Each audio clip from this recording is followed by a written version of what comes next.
engineers can drown the wild beauty of the canyons to store water for thirsty cities like Los Angeles. It's only just over a century since John Wesley Powell led the first expedition down the Grand Canyon. Now there's a dam at each end.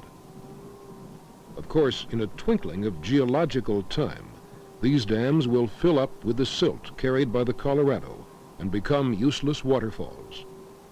But in the meantime, they provide power and water for huge numbers of people to live in and to cultivate a desert. Few men look beyond the triumph of today to wonder on their children's future, let alone the next million years, or they would know that the water they pump from ancient basins beneath the desert is not being replaced. This year it may grow 12 crops of alfalfa. Next year, the desert will be back. From Black Mesa, 4 million tons of coal are pumped each year along a slurry line to Nevada. Ingenious, but it uses enough water to flood 6 1/4 square miles of desert a foot deep every year. The effects will be felt in the future. The mines are rapidly trading irreplaceable resources for short-term income and jobs. But the Navajo, too, have to live in a cash economy, and fewer than 20% can live off the land. 85% of the rest are unemployed. A royalty is paid to the tribes for every ton of coal. It helps.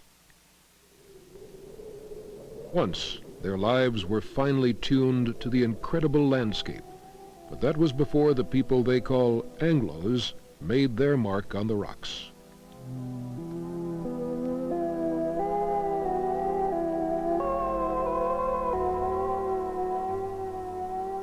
Black Mesa coal now fires the Navajo power plant, which fouls the once crystal clear air of the country the Indians called the land of the sleeping rainbow. The sacred mountains are often obscured by smog. And where does the power flow?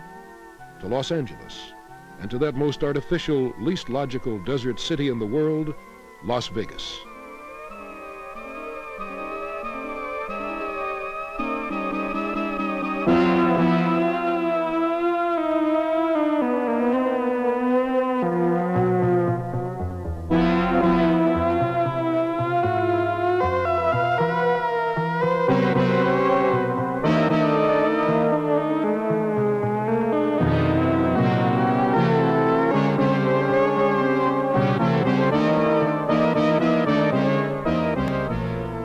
Used by just one hotel would be enough for an ordinary city of 60,000.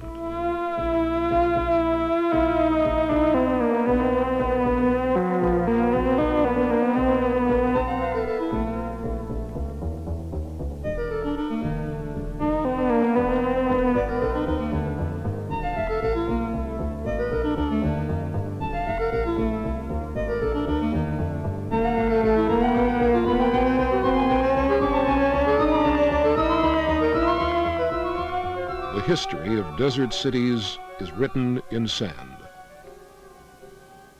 You can buy a stake in the future with one of these plots.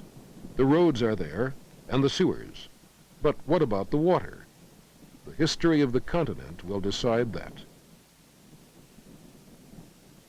We have already left an imprint on a hostile land, but we won't be the first civilization or even the first species to live beyond our resources.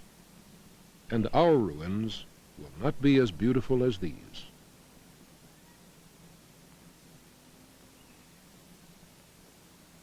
If we are to learn from the past, we must come to terms with the way the continent is made, and the way in which that rules the future, the limitations, and not just the opportunities that it puts in our path. Perhaps we need to relearn a little humility when facing nature. Every continent is greater than its scenery. It is the beginning and end of life on land.